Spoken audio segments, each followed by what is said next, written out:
Indo British advanced pain clinic నొప్పి మాయం surgery దూరం for appointments 9155515563.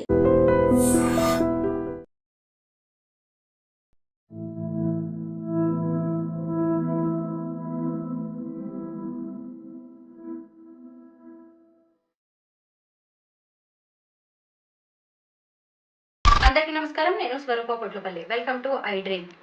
Folk singer Shruti ఆత్మహత్య కేసులో అనేక ఇంట్రెస్టింగ్ విషయాలు బయటకు వస్తూ ఉన్నాయి. ఇన్స్టాగ్రామ్లో పరిచయమైన వ్యక్తిని 20 రోజుల క్రితమే పెళ్లి చేసుకున్న శృతి ఇప్పుడు శవంగా మారిపోయింది. అయితే ఆమె 4 నెలల గర్భిణి అనే విషయం కూడా తెలుస్తోంది. అసలు ఆమెను ఎందుకు సూసైడ్ వరకు ఏ పరిస్థితులు తీసుకువెళ్ళాయి? డౌరీ హెరాస్మెంటే దాని వెనక ఉన్న కారణమా? ప్రస్తుతం నాతో పాటు పర్సనాలిటీ డెవలప్మెంట్ ట్రైనర్ రామ్ మెట్టు ఉన్నారు. ఆయనతో మాట్లాడదాం. రామ్ గారు నమస్తే అండి. నమస్తే అండి. మీరు కూడా చూసారు కదా శృతి కేసు, చాలా బాధగా అనిపిస్తోందండి. పెళ్ళై 20 రోజులు కూడా గడవక ముందే ఆ అమ్మాయి సూసైడ్ చేసుకునే దాకా వచ్చిందంటే ఎంతటి బాధాకరమైన పరిస్థితుల్ని ఆమె ఫేస్ చేసి ఉంటుందంటారు? డెఫినెట్గా అండి. తను డెఫినెట్గా చాలా ప్రెషర్కి గురై ఉంటుంది. వేరియస్ రీజన్స్ అండి. అంటే బయటికి చెప్తున్నారు ఏంటంటే it is because of dowry harassment అనేసి. So first of all dowry harassment ఎందుకు వస్తుంది ఇలాంటి అంటే ఈ రోజుల్లో కూడా like people are well educated, still dowry harassment ఎందుకు వస్తుంది అని అంటే చిన్నప్పటి నుంచి పేరెంట్స్ ఒక ఎక్స్పెక్టేషన్ పెట్టుకుంటారండి. అది మారాలి. ఫస్ట్ ఆఫ్ ఆల్ ఏంటంటే నాకు మగబిడ్డే కావాలి, ఆడబిడ్డ వద్దు, నాకు మగబిడ్డ కావాలి అనే ఒక ప్రయారిటీ ఉంటుంది. ఈ ప్రయారిటీ ఎందుకు వస్తుంది అని అంటే నాకు ఒక మగబిడ్డ పుడితే వాడు పెద్ద అయినాక పెళ్లి చేసుకొని కట్నం ఇంటికి తీసుకొస్తాడు అనే ఒక ఎక్స్పెక్టేషన్ చిన్నప్పటి నుంచే ఉంటుంది మోస్ట్ ఆఫ్ ది పేరెంట్స్ దగ్గర. సో ఈ ఎక్స్పెక్టేషన్ ఉండడం వల్ల ఏమవుతుంది అని అంటే స్పెషలీ వెన్ లవ్ మ్యారేజెస్ వచ్చినప్పుడు ఈ డౌరీ అనేది అరేంజ్ మ్యారేజ్ సిస్టంలో అంటే సమ్ హాఫ్ నెగోషియేషన్స్లో వాళ్ళు అది ఎంతో కొంత దే గెయిన్. బట్ ఈ లవ్ మ్యారేజ్కి వచ్చేసరికి ఏంటంటే అమౌంట్ ఏదో డౌరీ అనేది రాకపోవడం వల్ల పెళ్ళైన తర్వాత ఈ హెరాస్మెంట్ అనేది మొదలవుతుంది. ఈవెన్ టుడే ఇది మొదలవుతుంది ఎందుకు అంటే because of the expectation that they had on the male child. So first of all ఆ ఎక్స్పెక్టేషన్ అనేది ఉండకూడదండి. ఈ కేసులో కూడా అదే అయింది. ఏంటంటే ఆ అబ్బాయి పెళ్ళైన తర్వాత ఎంతో కొంత డౌరీ వస్తుంది అని వాళ్ళ పేరెంట్స్ ఎక్స్పెక్ట్ చేశారు.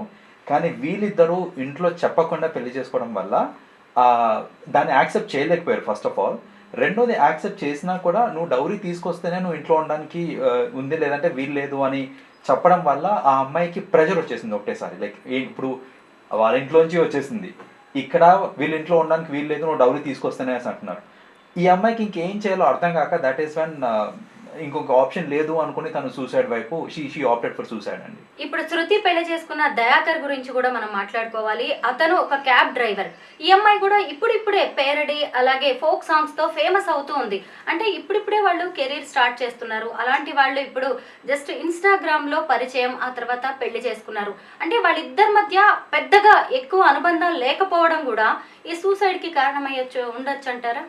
అది కూడా ఒక పాసిబిలిటీ అండి. ఇంకోటి అంటే ఇక్కడ మోస్ట్ యంగ్స్టర్స్ ఆలోచించాల్సింది ఏంటంటే ప్రయారిటీస్ని కరెక్ట్గా పెట్టుకోవడం ఇంపార్టెంట్ అండి. ఇప్పుడు చూడండి, ఆ అమ్మాయి రీసెంట్గానే ఫేమస్ అవడం స్టార్ట్ అయింది. Like Instagram through or reels చేసుకుంటూ ఫేమస్ అవడం స్టార్ట్ అయింది. యాక్చువల్గా ఫేమస్ అవడం ఇస్ నాట్ దాట్ ఈజీ. ఎంతోమంది రీల్స్ చేస్తూ ఉంటారు, కొందరే క్లిక్ అవుతూ ఉంటారు. ఫార్చునేట్లీ ఈ అమ్మాయికి టాలెంట్ ఉంది కాబట్టి అప్పుడప్పుడే తను ఫేమ్ అది గెయిన్ చేస్తుంది. దాన్ని కనుక కరెక్ట్గా యూటిలైజ్ చేసుకొని ఆ అమ్మాయి స్ట్రీమ్లైన్ చేసుకొని ఉంటే ఆ అమ్మాయి ఫ్యూచర్లో చాలా పెద్ద స్టార్ అయ్యేది చెప్పాలంటే. కానీ ఇప్పుడు అసలు ఆ అమ్మాయి లేకుండా అయిపోయింది. ఇలా అవ్వడానికి మెయిన్ రీజన్ ఏంటంటే ప్రయారిటీస్ కరెక్ట్గా లేకపోవడం అండి.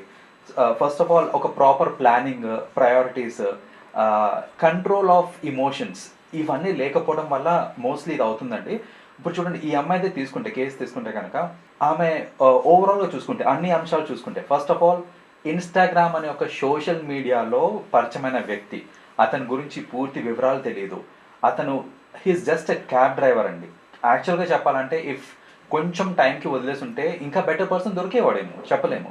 కానీ తను అలా చేయలేదు. ఏంటంటే స్పాంటేనియస్గా ఆ ఎమోషన్స్ని కంట్రోల్ లేకపోవడం వల్ల స్పాంటేనియస్గా నాకు వీడే కావాలి, ఇతనే నా జీవితం అనేసి షీ టుక్ ఎ డెసిషన్ అక్కడ. ఈ అమ్మాయి ఈ స్పాంటేనియస్ డెసిషన్స్ వల్ల ఇంతవరకు వచ్చింది చూడండి. ఫస్ట్ డెసిషన్ ఆ అబ్బాయిని లవ్ చేయడం. రెండో డెసిషన్ ఏంటంటే ఇంట్లోని కన్విన్స్ చేసుకొని కొంచెం టైం పట్టినా పర్లేదు, నిదానంగా బోత్ సైడ్స్ కన్విన్స్ చేసుకొని అందరి మధ్య పెళ్లి చేసుకుంటే అది ఒక రెస్పెక్ట్ఫుల్గా ఉండేది, సపోర్ట్ కూడా ఉండేది ఆ అమ్మాయికి. కానీ ఈ అమ్మాయి ఏంటంటే లేదు మనం పారిపోయి పెళ్లి చేసుకుందాం, ఎవరు పట్టించుకోకపోయినా పర్లేదు, పెళ్లి చేసుకుందాం అనేసరికి ఈ అమ్మాయికి ఇప్పుడు సపోర్ట్ కూడా లేకుండా పోయింది.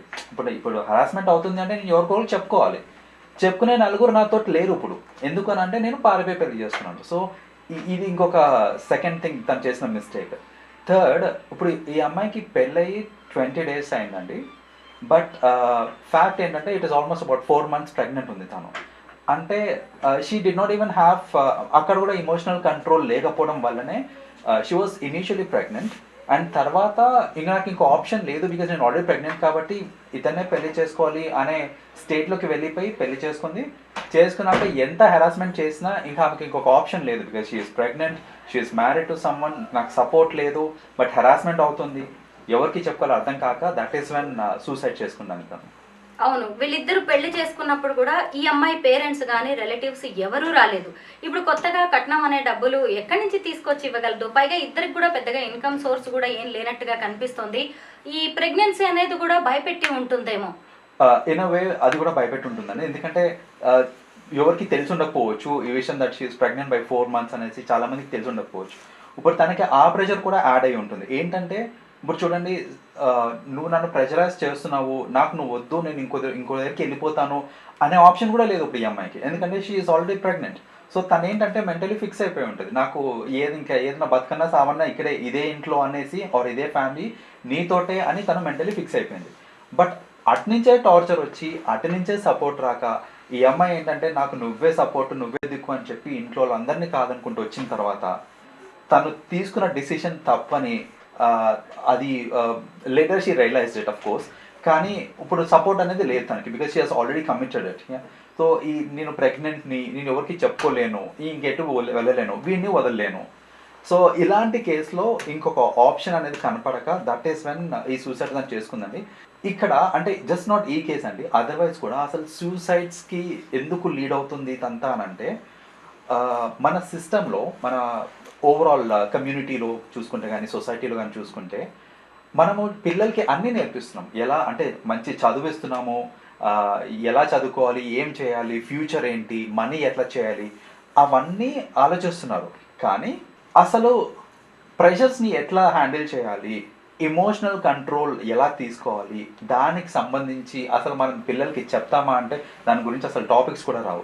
దట్ ఈస్ ద రీజన్ ఇప్పటికి మన రీసెంట్గా శ్రీ చైతన్యలో జరిగిన ఇది సూసైడ్ కావచ్చు, ఈ మోస్ట్ యంగ్స్టర్స్ సూసైడ్ చేసుకోవడానికి రీజన్ అదండి. ఏంటంటే వాళ్ళకి ఎట్లా ప్రెషర్ మేనేజ్ చేసుకోవాలో ఎవ్వరు చెప్పకపోవడం వల్ల పేరెంట్స్గా మనం రెస్పాన్సిబిలిటీ తీసుకొని మనం కనుక ప్రాపర్ కౌన్సిలింగ్ చిన్నప్పటి నుంచి ఇస్తే కనుక ఇలాంటివి చాలా వరకు తగ్గించవచ్చు. శృతి సూసైడ్ తర్వాత ఆమెతో పాటు పనిచేసిన కో సింగర్స్ కావచ్చు, తోటి కళాకారులు చాలా బాధపడుతున్నారు. ఎందుకంటే ఎవరు ఎక్స్పెక్ట్ చేయలేదండి, ప్రేమించిన అబ్బాయిని పెళ్లి చేసుకుంది, చాలా హ్యాపీగా ఉంటుంది కదా అని అందరూ అనుకున్నారు. అయితే ఇక్కడ ఇంకొకటి ఏంటంటే, చాలా మంది తమకు ఎంత ఇబ్బంది ఎదురవుతున్నా వేరే వాళ్ళకి చెప్పుకోరు, ఎందుకు వచ్చిందిలే, ఎవరు ఏమనుకుంటారో అని చెప్పి. అది కూడా అసలు ఒక రకంగా వాళ్ళని ఒంటరి వాళ్ళని చేస్తుందేమో. డెఫినెట్గా అండి. ఎందుకంటే మనకి సాడ్ స్టేట్ ఏంటంటే, ఇప్పుడు మనం ఒక విషయం ఎవరితోటైనా షేర్ చేసుకున్నాము అని అంటే వాళ్ళు దాన్ని విని అర్థం చేసుకొని మనకి కౌన్సిలింగ్ ఇవ్వటము ఇవన్నీ కాకుండా జనరల్గా జరిగేది ఏంటిదనంటే, నాకు ఈ ప్రాబ్లం ఉంది అని నేను ఎవరికైనా చెప్పాను అని అంటే, ఓ అవునా అని చెప్పేసి దీన్ని ఇంకో 10 మందికి చెప్తారే కానీ అసలు దాన్ని నేను ఎలా డీల్ చేయాలని నాకు సలహాలు రావటం అనేది జనరల్గా జరగదు. దట్ ఈస్ ద రీజన్ ఏంటంటే, చెప్పుకుంటే నలుగురికి తెలిసిపోతుందేమో, దాంట్లో నాకు కొంచెం డీఫెమేషన్ అవుతుందేమో, సో అందరి ముందు చులకనైపోతానేమో, ఇలాంటి థాట్స్ అన్ని రావటం వల్ల ఈ షేరింగ్ ఆఫ్ ప్రాబ్లమ్స్ అనేది జనరల్గా జరగదు ఈ యూత్లో. సో అలా ఎవరితోటి షేర్ చేయలేక ఆ ఒత్తిడి పెరిగిపోయి ఇంకా ఆబ్వియస్లీ అది తట్టుకోలేని సిచ్యువేషన్లోకి వచ్చేసిన తర్వాత చలో let us end the life here అనేసి ఆ స్టేజ్కి వెళ్తుంది. So this is also something we have to understand. ఏంటంటే మనకి అట్లీస్ట్ గవర్నమెంట్ నుంచి అనేది సపోర్ట్ రావాలండి, that if someone is having some pressure, ఒక toll free number which has to be advertised. ఇప్పుడు మనకి తెలుసు 102 తెలుసు, 100 తెలుసు, 101 తెలుసు, ఈ 3 తెలుసు. కానీ నాకు ప్రెషర్ ఉంది, నేను ఎవరితోనైనా మాట్లాడాలి, నాకు కౌన్సిలింగ్ కావాలంటే నెంబర్ ఏంటంటే తెలియదు మనకు. సో ఇలాంటి ఒక ఏదన్నా టోల్ ఫ్రీ నెంబర్ తీసుకొచ్చి ఇలాంటిది ఏదన్నా తీసుకొని వస్తే గవర్నమెంట్ కూడా it will be definitely benefiting the society అండి. రామ్ గారు, మీరు పర్సనాలిటీ డెవలప్మెంట్ ట్రైనర్గా ఎంతో మంది యూత్ని చాలా దగ్గర నుంచి చూస్తూ ఉంటారు. అయితే కొంతమంది ఏంటంటే నా జీవితం నాది, నా ఇష్టం వచ్చినట్టుగా నేను ఉంటాను, ఎవరేంటి అనుకుంటే నాకేంటి అని ఇలాగా వదిలేసి ఉండలేకపోతున్నారు, టేక్ ఇట్ ఈజీగా తీసుకోలేకపోతున్నారు. ఎందుకు యువత కొంతమంది ఇలా ఆలోచిస్తున్నారంటారు? సో బేసిక్గా ఇది దానికేనండి. ఎందుకంటే స్పెషలీ యంగ్స్టర్స్లో చూస్తుంటాం మనం. ఇది ఏంటంటే నా లైఫ్ నా ఇష్టము, ఎవరేం చెప్పినా నాకు సంబంధం లేదు, నాకు ఇది కావాలి, నేను ఇలాగే చేస్తాను అని అనుకుంటారు. ఆ టైంలో ఏంటంటే అన్నీ నాకే తెలుసు అనే ఒక థాట్ ప్రాసెస్ వస్తుంది మనకి. సో పక్కన వాళ్ళు చెప్పేవి పెద్దగా పట్టించుకోండి. స్పెషల్లీ పెద్దలు చెప్పేటప్పుడు ఏంటంటే ఆ జనరేషనల్ గ్యాప్ ఏదైతే ఉంటుందో, because of the generational gap, నువ్వేంటే నాకు చెప్పేది, లేకపోతే నువ్వు చెప్పేది నీకు తెలియదులే, నువ్వు అర్థం చేసుకోలేవు నా సిచ్యువేషన్, ఇవే మోస్ట్లీ నేను చూస్తుంటాను యంగ్స్టర్స్లో.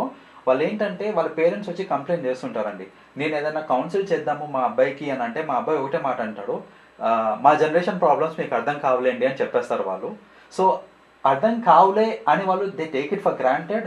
అండ్ వాళ్ళు చెప్పరు కూడా పేరెంట్స్కి, నాకు ఈ ప్రాబ్లం ఉంది అని కమ్యూనికేట్ చేద్దాం అనుకున్నా కూడా ఫస్ట్ ఆఫ్ ఆల్ అది ఎందుకు జరగట్లేదు అని అంటే they have this mental barrier that వాళ్ళు అర్థం చేసుకోరు.